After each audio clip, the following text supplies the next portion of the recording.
미디어를 통해서 또 예배드리는 분들도 환영합니다. 오늘 함께 읽은 누가복음 1장 26절부터 33절의 말씀을 통해 함께 하시는 경이로움이라는 제목으로 하나님의 말씀을 듣고자 합니다. 오늘 본문은 매년 반복되는 이야기 중 하나입니다. 그것은 바로 예수님의 나심을 예고하는 이야기인데, 그런데 우리가 이 이야기를 살펴볼 때 한 가지 좀 짚어야 될 게 있는 것 같습니다. 그건 뭐냐면, 성서에는 많은 이제 여성분들의 이야기가 나오고 있고, 특별히 그 여성 가운데서도 아이를 낳지 못하는 이야기들이 좀 소개가 되고 있는 것을 볼 수 있습니다. 그래서 하나님께 간절히 구해서 아이를 얻게 되는, 그러니까 그런 이야기들이 있게 되는데, 그런 사람들의 우리가 예를 창세기부터 잘 살펴볼 수 있습니다. 만약에 우리가 엄마의, 그러니까 그 어머님의 감정을 이입해 본다면, 대입해 본다면 되게 간절함이 있을 겁니다. 구약에 이러한 인물들이 있어요. 아브라함의 아내였던 사라, 이삭의 어머니죠. 그리고 이삭의 아들이었던 에서와 야곱의 어머니인 리브가, 그리고 사사기에 넘어가면 이분은 이름조차도 나와 있지 않습니다. 삼손과 그의 어머니. 그리고 사무엘상에 넘어가면 사무엘의 어머니인 한나 등과 같이 여기에 열거된 사람들은 모두 다 저마다 간절함이 있었습니다. 아이를 갖고자 하는. 그런데 오늘 본문에 나온 이 마리아라는 인물은 좀 다른 상황입니다. 우리 한국도 그렇지만 예전에는 약혼과 결혼을 이렇게 나누어서 생각했지만 지금은 이제 거의 이제 결혼만 하게 되는 형태가 일반적인데, 옛날처럼, 그러니까 지난 시대처럼 유대인들의 결혼 풍습 역시 마찬가지로 좀 그랬던 것 같습니다. 그래서 이 약혼을 한 이후에 결혼을 했다라는 거죠. 그래서 약혼도 따로 하고 성대하게 뭐 식을 치루었는지는 잘 모르겠지만, 분명한 것은 우리가 알 수 있는 건 이 약혼을 통해서 대중들에게 아마 약속했을 겁니다. 이 사람이 내 아내고 이 사람이 내 남편이라는 걸 약속했겠죠. 그리고 우리가 아는 것처럼 마리아의 결혼 상대자로 소개된 사람은 요셉이라는 사람입니다.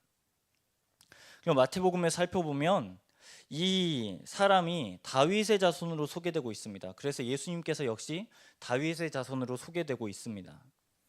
우리가 마리아의 입장에서 생각해 보면 앞에서 많이 기록된 인물들처럼 어떻게 보면 간절함이나 절박함은 없을 수 있다는 거죠. 그러니까 약혼했기 때문에 뭐 아이를 낳을, 그러니까 단박에 아이를 가질 그럴 계획은 하지 않았겠죠. 그러니까 많은 인물들처럼 그런 절박함이나 긴박함은 없었을 겁니다. 그랬을 때 오늘 이 26절은 마리아에게 찾아와서 한 가지 소식을 가르쳐 줍니다. 그건 바로 자녀를 낳는다라는 겁니다. 이 일이 어떻게 보면 마리아에게 있어서 되게 당혹스러운 일이 아닐 수 없습니다. 당시 사회 정황상 약혼을 했는데 임신을 했다라는, 그러니까 결혼을 하기도 전에 아이를 가졌다라는 이 소식이 들리면 분명히 마리아뿐만이 아니라 이 당시 여성은 당시 사회에서 이미 그냥 차별을 받게 되는, 아예 그냥 그 문화 속에서 지움을 받는 그러한 일이 정상이었기 때문에, 상식이었기 때문에 어떻게 보면 이 마리아에게 지금 이 예수의 나심이 예고되었다는 이 사실은 마리아에게 있어서는 되게 어떻게 보면 당혹스러운 소식일 수 있다는 겁니다. 지금 이 마리아라는 사람은 언젠가는 아이가 생길 수 있겠지만 지금 당장은 아닙니다. 지금 당장은 그녀가 아이를 가져야 할 이유도 딱히 가져야 할 필요도 없는 사람입니다. 그런데 오늘 보면 전혀 준비도 되어 있지 않은 이 사람에게 천사가 와서 알려줍니다. 아이를 낳을 거라고. 이건 되게 마리아뿐만 아니라 마리아의 상대자인 요셉에게 있어서도 어떻게 보면 약속을 깨는 그러한 일이 됩니다. 그러니까 사람 대 사람과의 관계에서 틀어질 수 있는 가능성이 되는 이유가 되는 거죠.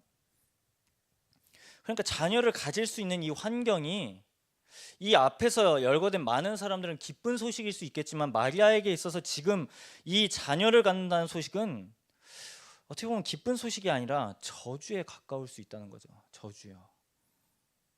사람들의 낙인이 찍힐 수 있고요. 평생을 이 후유증에 시달려야 하는 게 분명해 보입니다. 그런데 소식을 전하러 오는 천사는 멈추지 않고 다음과 같이 일어서 계속해서 그 말씀이 이어집니다. 30절과 31절의 말씀인데, 천사가 이르되 마리아여 무서워하지 말라. 내가 하나님께 은혜를 입었느니라. 보라 내가 잉태하여 아들을 낳으리니 그 이름을 예수라 하라. 그리고 이어지는 이야기는 구약에서 예고된 많은 이야기들이 이 천사를 통해서 소개가 되고 있습니다. 유대인이라면 이 소식을 들으면 누군지 대번에 알았을 겁니다. 그건 분명히 마리아도 알았을 소식이었을 겁니다. 이 당시는 지금 그러니까 유대인들이 속국의 상태에서 독립을 원하는 상태였습니다. 로마라는 강대국 앞에서 70년 동안이나 포로기를 거치고 귀환한 사람들이 이 이스라엘 백성이었다고 한다면, 이 사람들이 가장 원했던 건 옛날 다윗이 자신들을 지배했던 그때처럼 정말 평온한 그 상태를 원했을 겁니다. 그래서 지금 이 당시는 메시아를 요구하는 소리가 굉장히 많았습니다. 그런데 그 소식이 어떻게 보면 대중들이 가졌던 기대와 마리아 역시 가졌던 기대와 다른 양상이 그려지고 있습니다. 어떻게 보면 그 메시아라는 인물이 자신의 나라를 일으켜 세우기 위해 오시는 그 소식이 상당히 로마를 박살내는 그러한 소식으로 이루어져야 되지만, 이 복음서의 모든 이야기들은 하나같이 이 아이가 굉장히 변방에서 낳고 시작한다는 것을 알려주고 있습니다. 우리가 여기서 한 가지의 좀 가능성이 아니라 약간의 개연성을 생각해 보면, 이 처녀가 아이를 낳을 수 있다는 가능성은 제로에 가까운 게 아니라 제로입니다. 제로에 가까운 게 아니라 제로죠. 어떻게 보면 이건 상식입니다. 이건 우리의 이해와 이 이성의 범주 안에서는 절대 일어날 수 없는 불가능입니다. 마리아 역시 어떻게 보면 그 점을 가장 잘 알았겠죠. 그 소식을 듣고 나서.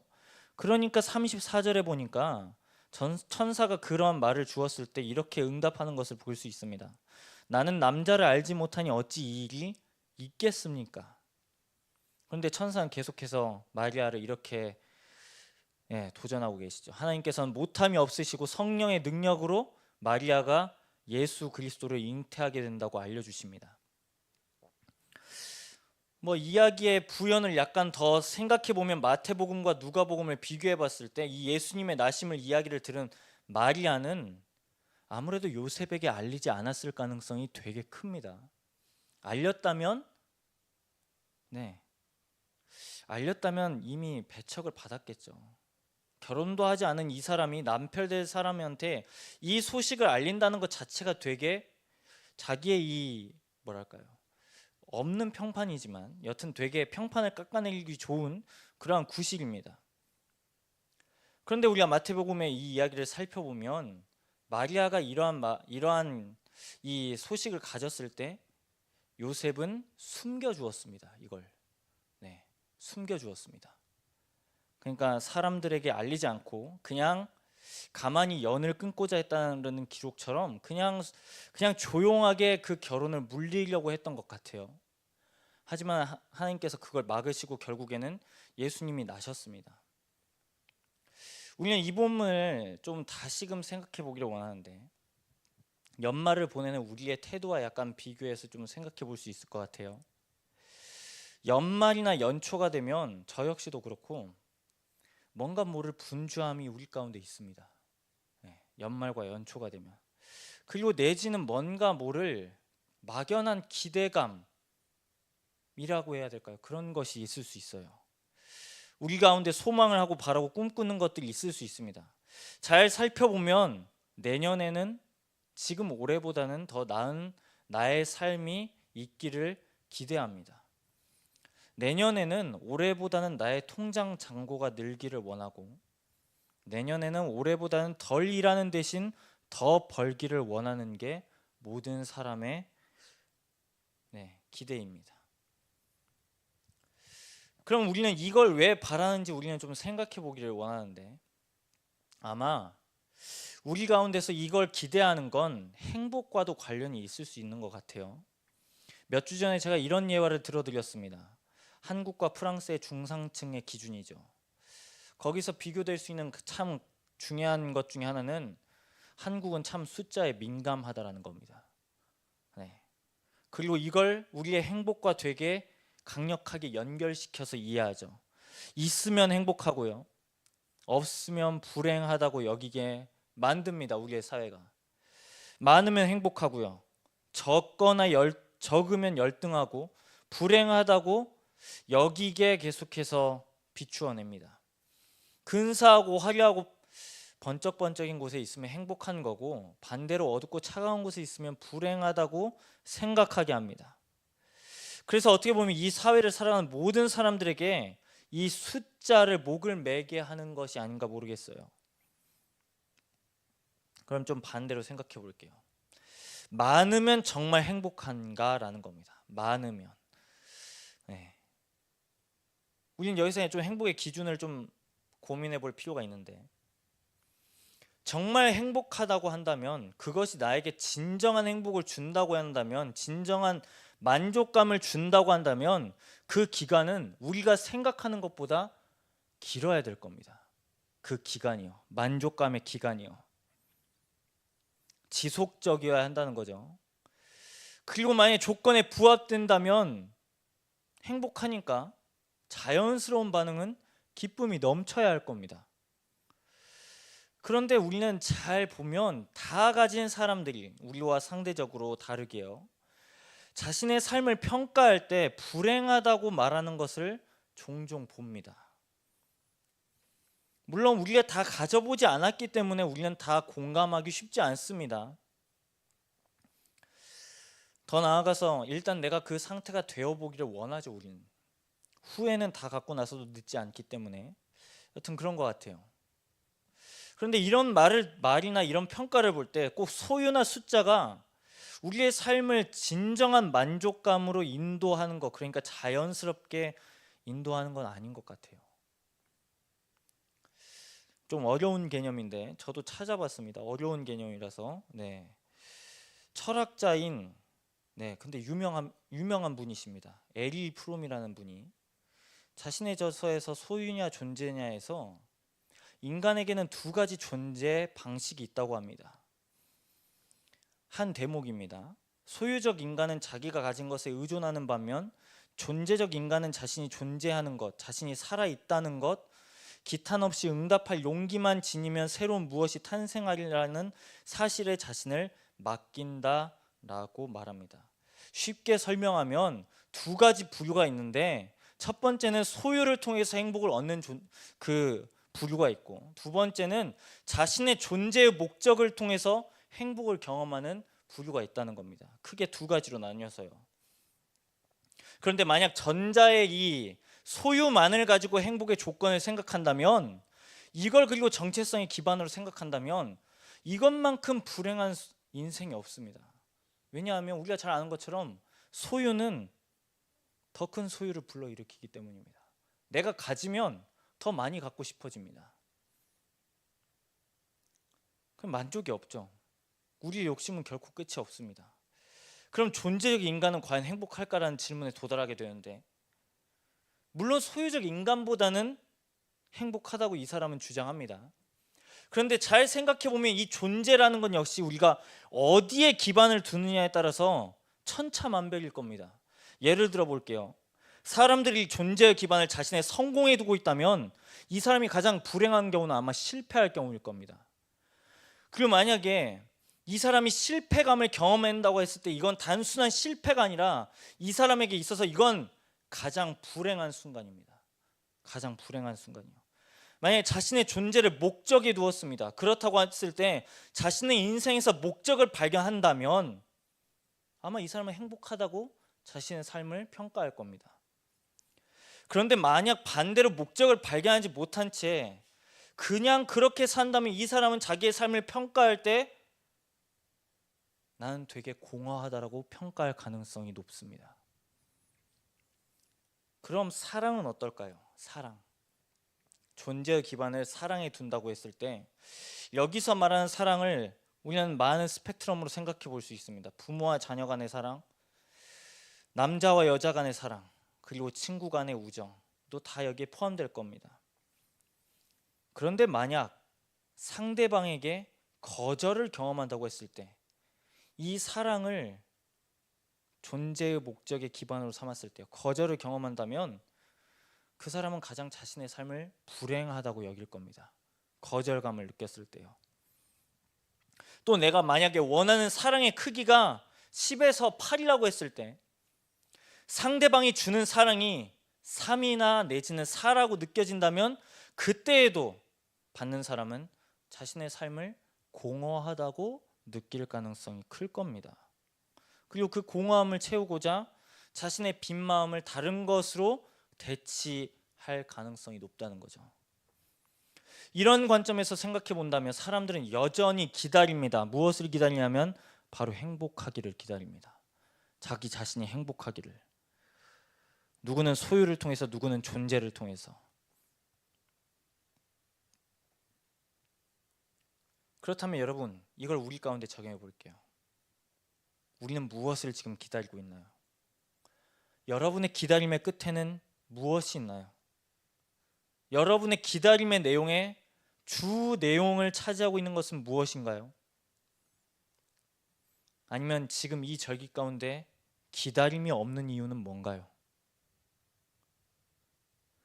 예수 그리스도가 나신다는 이 소식이 왜 우리한테 복음이 되죠? 성경의 증언 가운데서 굉장히 경탄, 그러니까 감동을 불러일으킬 만한 대목이 많이 등장합니다. 자주 등장하죠.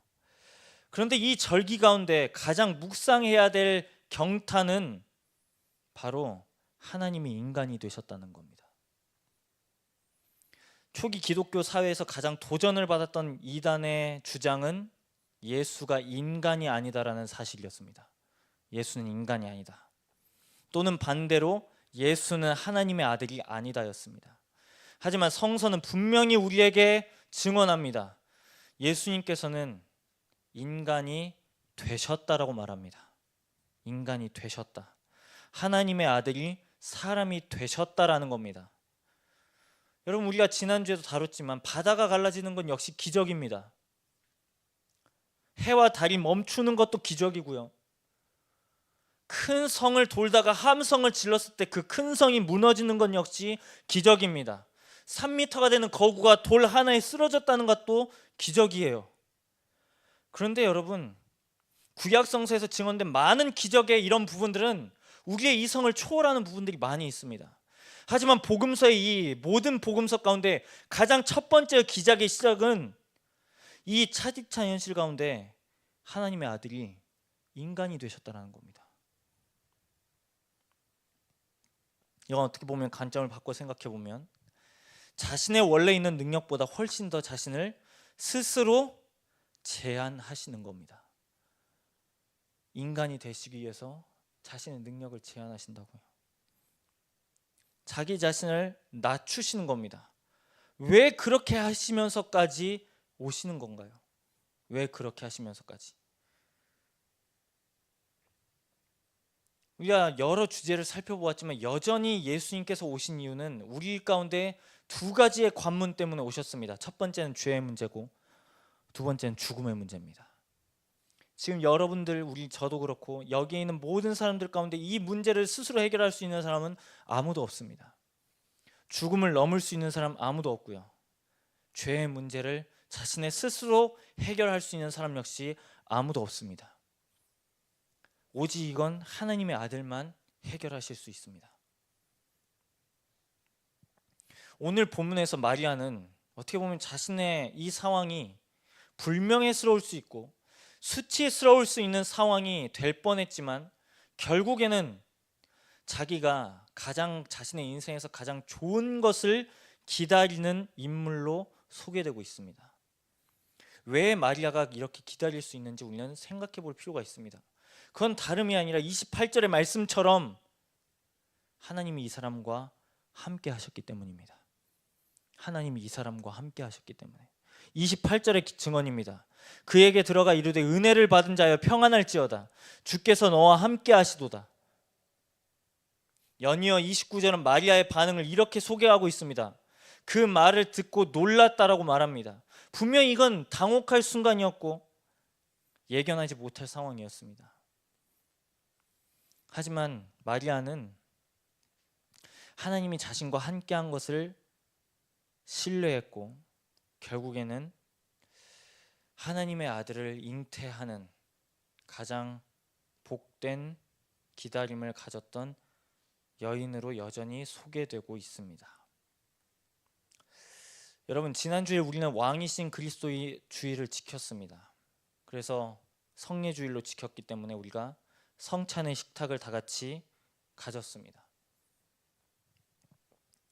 그 식탁은 예수님의 살과 피를 우리가 기꺼이 받는 자리였고, 우리가 그 식탁을 받음으로써 내가 은혜를 받았고 우리 모두가 다 동일한 은혜를 받았다는 것을 의미합니다.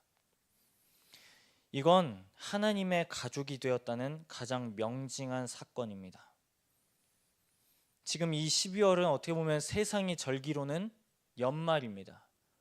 이제 한 달 후면 2024년 새로운 한 해가 시작되고 또 우리는 나이가 먹습니다. 하지만 이 기독교의 절기로서 오늘은 시작입니다. 가장 추운 이때에 기독교의 리듬은 시작됩니다. 연일 우리는 추위와 버티고 있고 또 싸우고 있습니다. 이번에도 계속 춥다고 말은 되어지고 있습니다. 그것뿐만 아니라 2024년 우리가 마주하는 현실은 더 춥다고 예견하고 있습니다. 우리의 현실 역시 어렵고 순탄하지 않습니다. 그런데 이 대림의 절기는 우리에게 상당히 중요한 통찰을 가르쳐 줍니다. 그것은 바로 기다림이라는 사실입니다. 기다림. 이 기간을 통해서 우리는 다시금 우리가 무엇을 기다려야 하고 우리가 정말 진정으로 기다려야 할 것이 무엇인지를 정리하는 시간입니다. 여러분, 기다린다고 하는 것은 그 안에 내포된 의미가 바로 기대가 있다라는 의미입니다. 다른 의미로 한다면 다시 시작할 수 있다라는 말입니다. 여러분이 처한 상황을 저는 잘 모릅니다. 여러분의 실패한 순간을 저도 잘 몰라요. 하지만 분명한 건 오늘 우리가 이 4번의 절기를 통해서 우리는 다시금 우리의 소망하는 바를 기다림을 통해서 다시 시작할 수 있다는 겁니다. 왜요? 나에게 그 힘이 있는 게 아니라 가장 이 차디차고 어려운 현실 가운데 가장 변두리에서, 그것도 처녀의 몸에서 성령의 능력으로 태어나신 예수 그리스도 때문입니다. 그게 바로 대림의 절기가 우리 가운데 가르쳐주는 통찰입니다. 사랑하는 청년 디모데 여러분, 주님이 오십니다. 반드시. 그리고 예수님의 또 다른 이름처럼 예수님은 우리와 함께 하십니다. 예수님께서는 여러분의 모든 순간에 함께 하시고, 그렇기 때문에 예수님을 향한 기다림은 결코 헛되지 않고 무의미하지 않습니다. 가장 위대한 기다림이고 가장 경이롭고 가장 아름다운 기다림입니다. 왜냐하면 그 기다림의 끝에 우리가 기다리는 주님이 계시기 때문입니다. 사랑하는 여러분, 이 대림의 절기를 통해서 우리가 기다릴 수 있는 기다림의 가장 소망이 되시는 그 예수 그리스도를 기다렸으면 좋겠습니다. 그래서 오늘 우리는 다시 시작합니다. 1월 1일이 시작이 아니고 오늘 다시 시작하는 겁니다. 그렇게 시작할 수 있는 이유는 우리의 힘과 능력이 아니라 우리 가운데 우리 앞에서 고백했던 그 찬양의 제목처럼 우리와 같아지시기 위해서 오신 예수님 때문입니다.